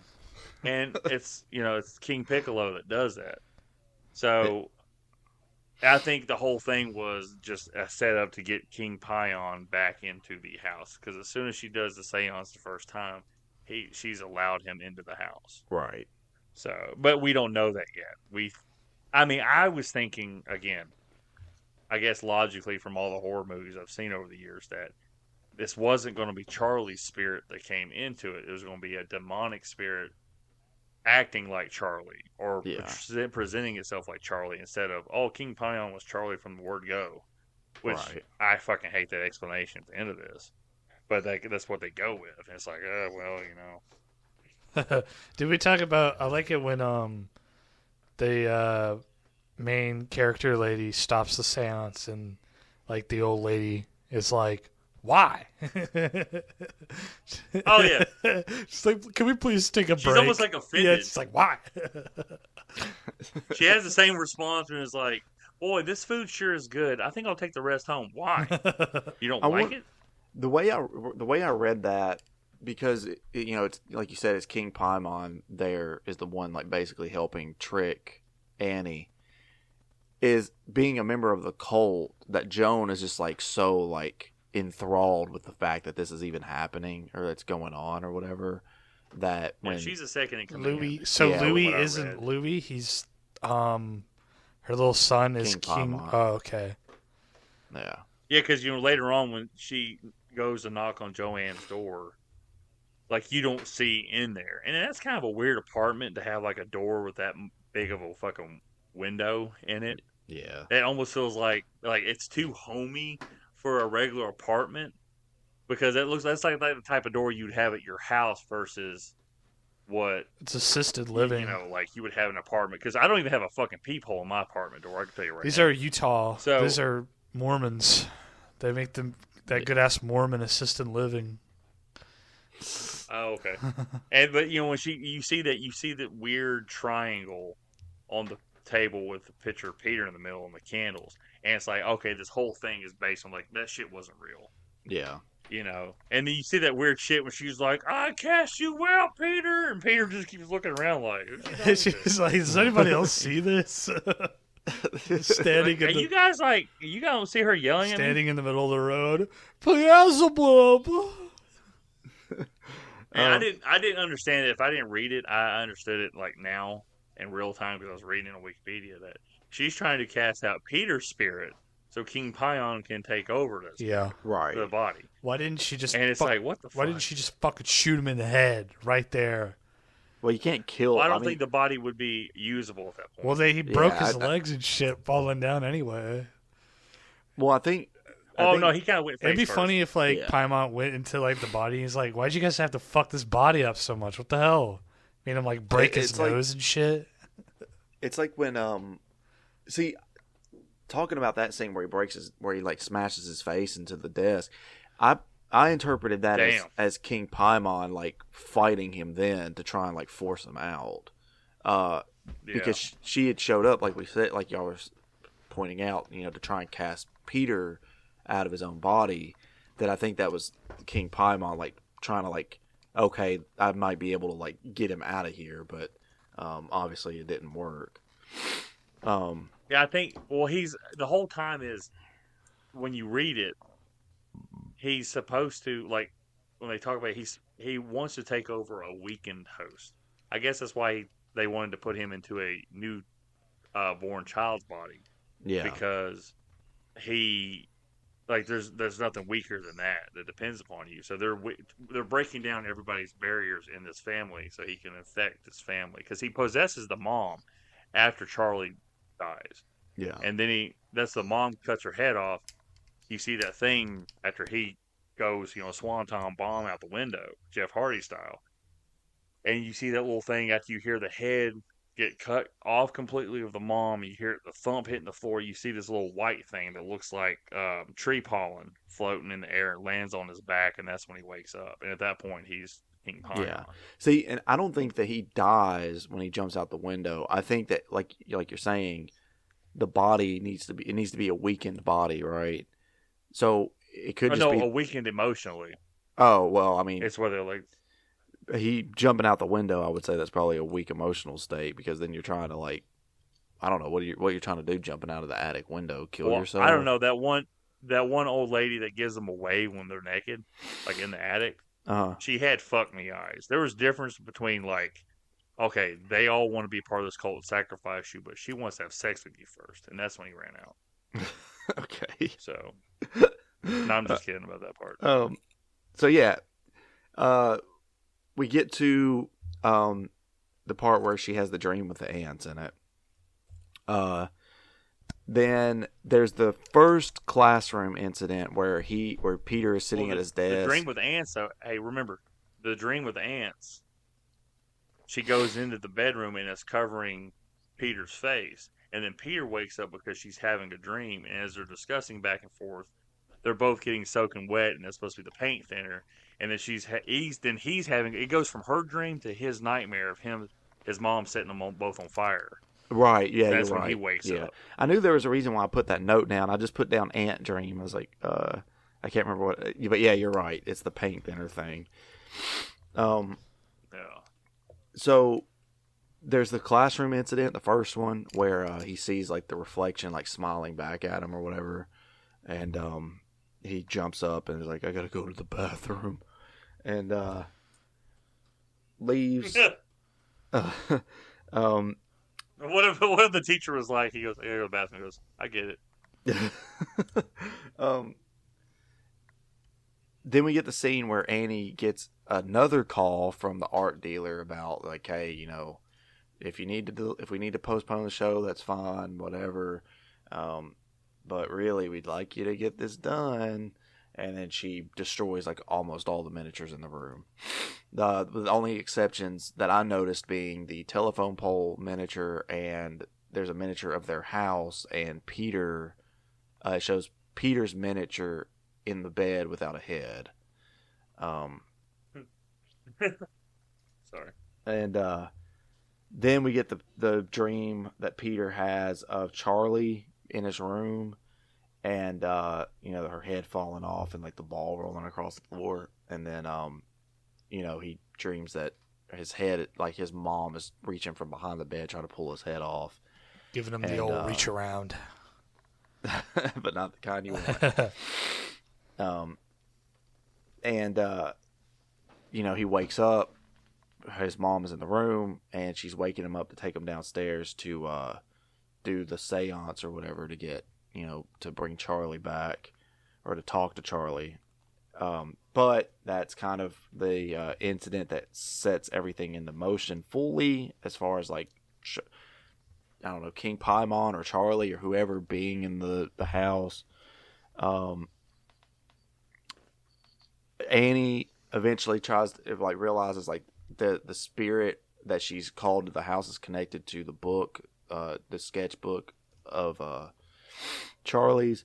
So she tries to burn it, but as it starts to burn, a fire starts on her sleeve, and so she realizes she can't do it because she says that she's tied to it, so she can't burn it herself. She goes to talk to Joan. This is where you get the scene where Joan's not there, and there's, like Lance was talking about, the ritual symbol on the table and Peter's picture. And it's kind of revealed here that King Paimon is who the cult worships. Because she goes looking through all of her grandmother's old things and sees like the photo album with all the pictures and Joan's in the pictures and that sort of thing and all that, and the books are talking about King Paimon and everything. Then is actually when you get the scene where Joan tries to expel Peter from his body. Then it's kind of cutting back and forth between Peter and Annie. Annie's at home. She goes into the attic, and there's flies as soon as she opens the attic. You've also, like, there's been a few comments from Steve throughout the film, like, oh man, that smell, you know. She goes into the attic, discovers that her mother's decapitated corpse is up there, and there's the ritual symbol painted above her body. Then you see the incident at school where Peter smashes his face, which we've already talked about. Annie tries to get, Steve gets home with Peter, and from the hospital or whatever, and they take him, lay him in bed or whatever.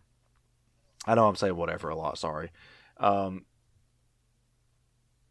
Annie tries to get Steve. He sends her upstairs. She sends him up into the attic to see the body. He kind of screams or yells, comes back down. He accuses her of being the one to dig the body up and bring it there. And then they go downstairs, and she tries to convince him to burn the book, which he's about to do. But then he says, no, I'm not going to do it. I'm tired of, playing along with all this stuff. You're not well. So she snatches it from him after she's put paint thinner on it, or lighter fluid or something on it at this point. and throws it into the fire, which then sets Steve on fire, killing him. Then we get to the big finale of the movie. Peter wakes up. He's calling out for his mom, but she's up in the corner of the room, which just creeps the ever-loving shit out of me. Lurking in the corner, and then you see her like kind of crawl along the wall. He gets up, goes downstairs, sees his dad's body on the ground. You see a naked person in the closet under the stairs in the back, standing there. And then you also see his mom. That's the dude that was smiling at the funeral at the beginning of the movie. The blonde, slick back hair. Yeah. You also see Annie up in the corner again, staring down at him. He looks back. He's staring at the person in the room, the naked person. And then you hear a thump, and he turns around, and Annie is dropped down behind him and chases after him. He runs up the stairs, runs into the attic, locks her out. You get the freaky shot of her banging her head on the attic door. He's begging her to stop. In the background, again, you see another naked person in the darkness. He looks over to where the grandmother's body was, and she's gone. There's markings on the floor now and candles. But, you know, and as we'll soon see, her body's in the treehouse. He turns around.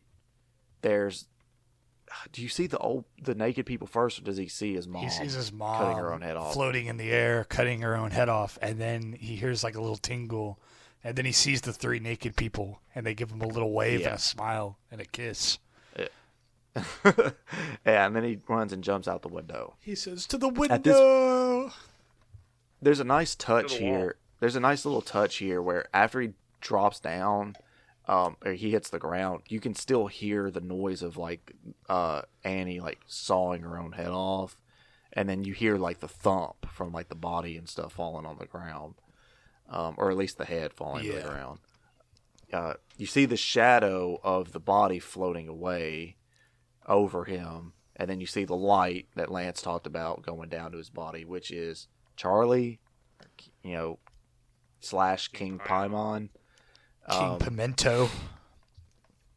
Yeah, you ever think, Cody, when they kept saying King Paimon, I kept thinking about Paikon from Dragon Ball Z.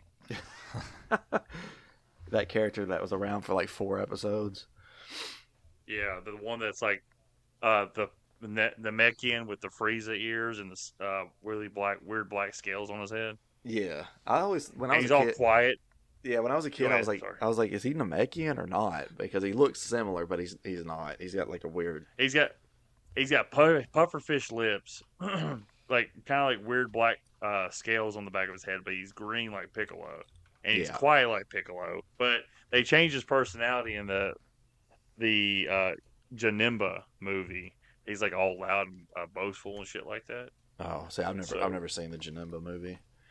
I saw bits and pieces of it. The fight is pretty fucking sweet, and when Goku and Vegeta turn into Gogeta, that's pretty funny. It takes place after the Majin Buu. Like if Vegeta never got revived and Goku didn't get revived, they're both dead. Yeah. So Janemba has a halo over his head. It's pretty fucking cool. He like kills him in one fucking punch, man.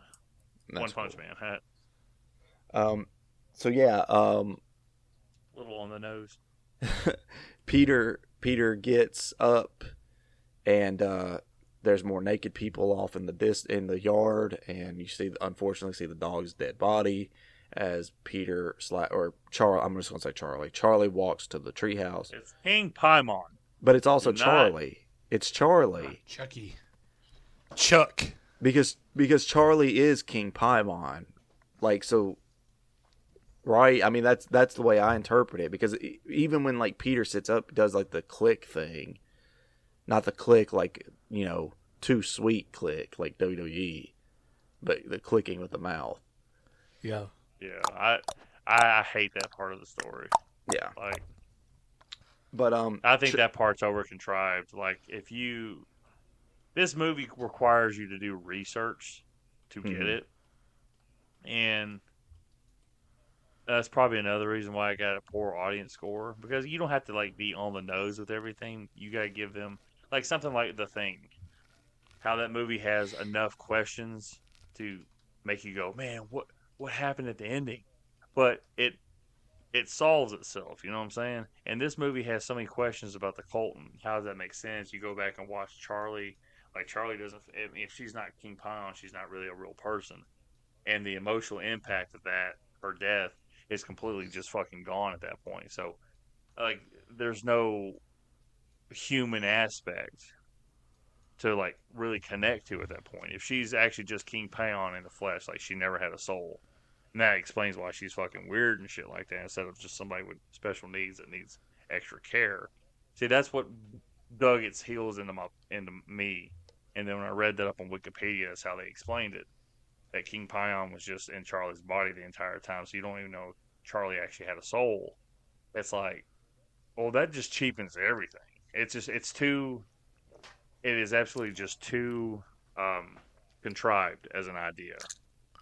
Like, you could have just said this whole thing was about getting King Pion into Peter's body because he's the firstborn grandson of the queen of the cult. Peter. And yada, yada, yada. You didn't have to sit there and make Charlie King Pion and just get all confused because it's a King Pion statue with Charlie's decapitated head on it. Peter.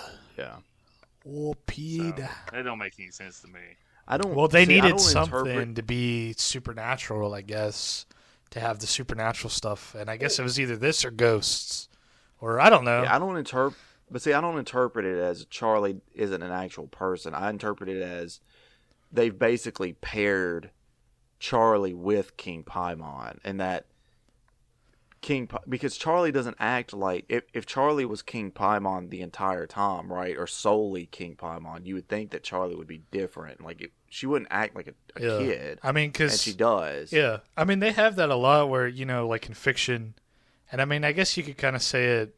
I don't know. I'm rough with my biblical knowledge, but Jesus is technically God, but he's not God, but he's different. And then you have a lot of fiction where it's like, you have like a reincarnated kind of character. In reincarnation, the person who is reincarnated, they're not gonna be like the same exactly. Is my justification at least. Yeah. Sorry, I've been butt chugging this buzzball, so I'm feeling it now. Yeah, we can hear you slurping on something over there. Sorry, or at least I can hear you. It's all right. We're almost done. Sleeping on that Peter. We're almost done. So Jesus Christ. Charlie / King Paimon goes up into the attic, the treehouse. There's a whole bunch of cult members up there. The headless bodies of the grandmother and Annie are there bowing down to a statue that has Charlie's decapitated head. Ready to receive that dick, you know what I'm saying? And it's kind of just, I think Joan is up there. Is Joan the one talking?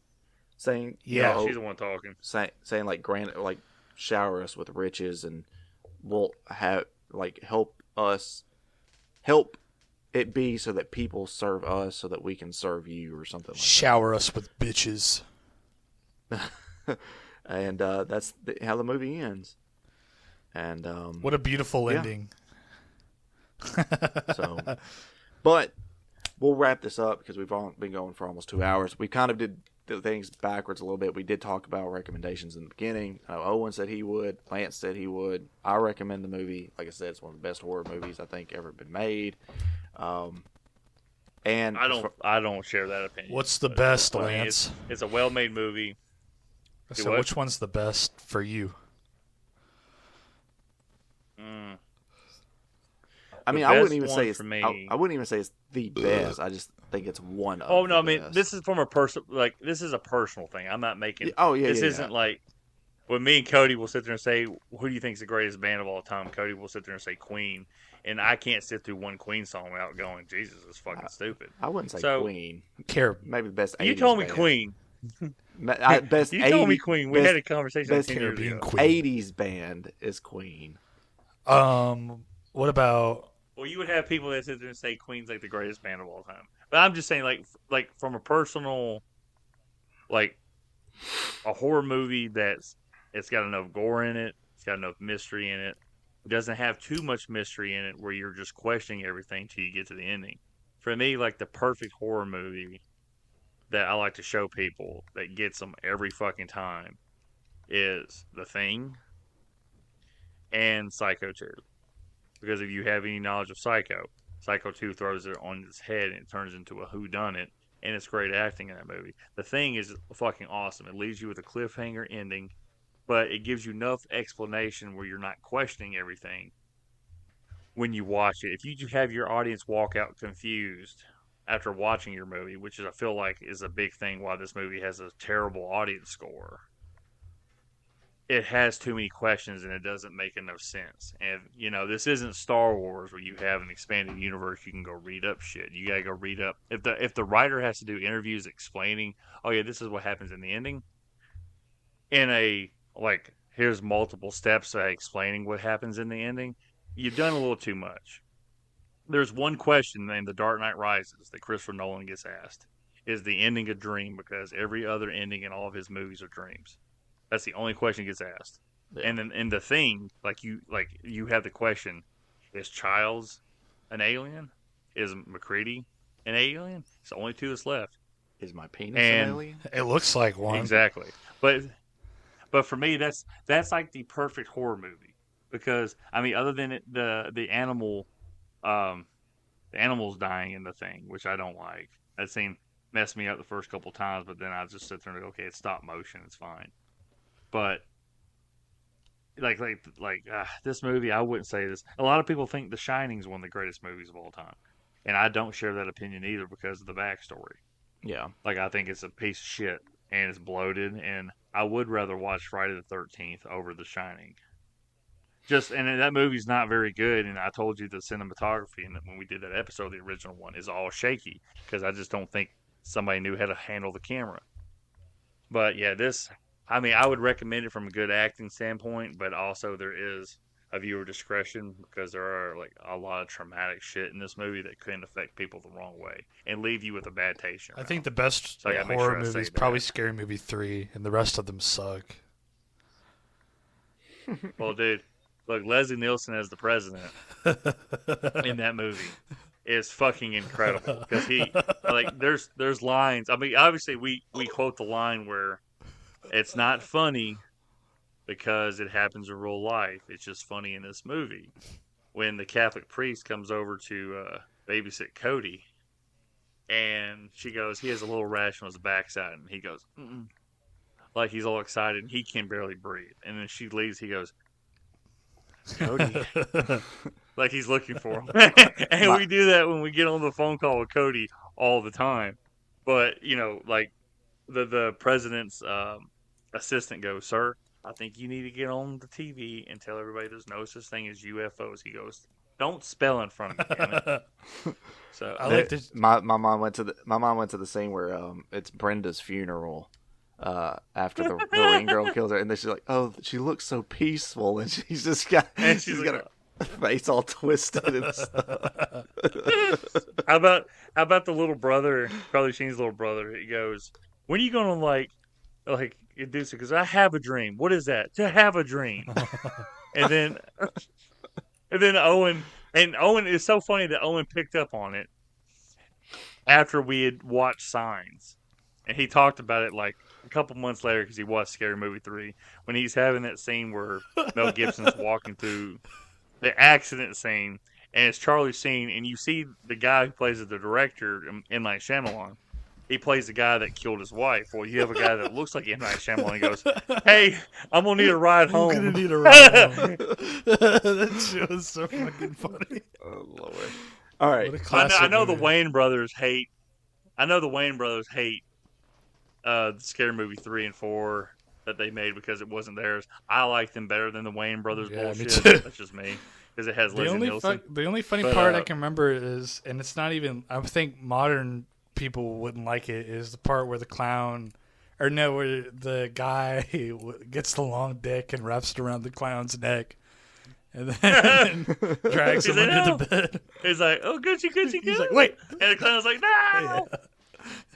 Yeah. Scary Movie 2 also has that scene where, like, there's the guy in the wheelchair, and the one girl that everyone considers like to be extremely hot or whatever, like goes down there because she's gonna like give him a blowjob, and he's like, hey, what are you doing? I can do it myself. Yeah, that's a good part too. Yeah, I forgot about that. He starts sucking his own dick. Scary Movie 4, which is the one they make fun of. Day After Tomorrow, not Day After Tomorrow. War of Worlds, and I think about this a lot. They're walking through the forest, and you see Redman and somebody else. They're smoking that red weed. He's like, "You see this?" He's like, "Nope." You see the red smoke, but he's carrying his daughter, and his son goes, "Dad, I'm tired." He goes, "Look, I'm tired too, but I've been carrying your sister this whole time." She comes out from behind him. She goes, "No, you haven't." He goes, "If you're right here, then who's that?" And it's this little short guy. And the guy goes, I'll pay you." I think about that a lot. This the whole, "I'll pay you." We'll have to do some of the scary movies at some point. But all right. Yeah. So Lance, your next movie, what is it going to be? Oh well, I need something that's going to cheer me up after watching this movie. Deep Throat. I need something that's going to. I need a movie that's going to lighten the mood and be very bright and vibrant in colors. Yeah. So we are going to be watching Friday the 13th Part 5: A New Beginning. All right. And I would have liked Deep Throat, but okay. When I talk about bright colors, I mean there's a lot of titties in this movie. Okay. Like this is a porno in a horror movie. Owen, what is your next movie? Do you know? Deep Throat. Is that an actual movie? Yeah, it's like the first famous porn movie ever made. Oh, we can't. It's got Linda Lovelace in it. Well, look, we can't do it. Savannah sees me watching it. I'm gonna look. Owen picked it for research. Okay, I'm sorry. Just watching a 5-minute scene of a girl sucking off a guy, like very interesting. And then I'm over here trying to find the director's commentary. I wanted to do Chinatown. 3 hours on it because yeah. Okay. Fuck it, let's lock it in. I've been talking about Chinatown for a while, so whatever. All right. Let's lock it in. And then my next one is going to be the original Nosferatu. Ooh, what about the German one? Can we do that one, the 70s one? That's the one we're watching. Yeah, that's the original. Oh, I mean, no, yeah, you're right. My dumbass forgot that the one original, from like the 20s or whatever. Yeah, but what about the 70s one with the Werner Herzog one? No, we're gonna do the original one because like the week after that gets published, we're gonna go to the theater and see the new one and then do that episode as well. So isn't it a silent film? Yeah. Yes, I believe it. Yeah, it's a silent black film. and white. That's gonna be. It's gonna be kind of a boring to cover. Yeah, what the fuck, dude? Are you trying to put us to sleep? It's fun. I might watch it. It is real funny though about this movie, what Cody's wanting to watch, because they have like I just watched The Last Voyage of the Demeter, and that movie just come out like within the last 2 years. It came out in 2022. I can't remember at what time in 2022, but it came out that year, and it portrays Dracula in the traditional sense of what the book portrays him. That's what Nosferatu portrays him as. Nosferatu is a unauthorized German adaptation of Bram Stoker's He Dracula. likes rats, Changed his name to Nosferatu. rats instead of bats. Because they couldn't. He looks like a human version of King Piccolo. They couldn't get the rights or whatever to Dracula at the time. Well, no, we're talking like that's like 1923. So Germany wasn't on like the best terms with anybody. This is like right before World War One. And this is right after World War One. Is it okay? So this movie was literally like just a German adaptation of the story, and it's everything. They just changed his name to Nosferatu. So when they made the Dracula movie a couple years later, I want to say. So when did Nosferatu come out, Cody? Was it 23? I thought it was like 20. I thought it was 27. So 27. Okay, so I believe Dracula, the one with Bela Lugosi, came out in 1930 or 31. Oh, sorry. Or maybe even 29. Just a correction. The original Nosferatu was 1922. Oh, so I was a year Damn. old. Can you look up I Dracula? was a year old. I think that's 31. The one with Bela Lugosi, right? Mm-hmm. Ooh. That kicked off the Universal Monsters movies. Monster. Bela Lugosi in my hussy.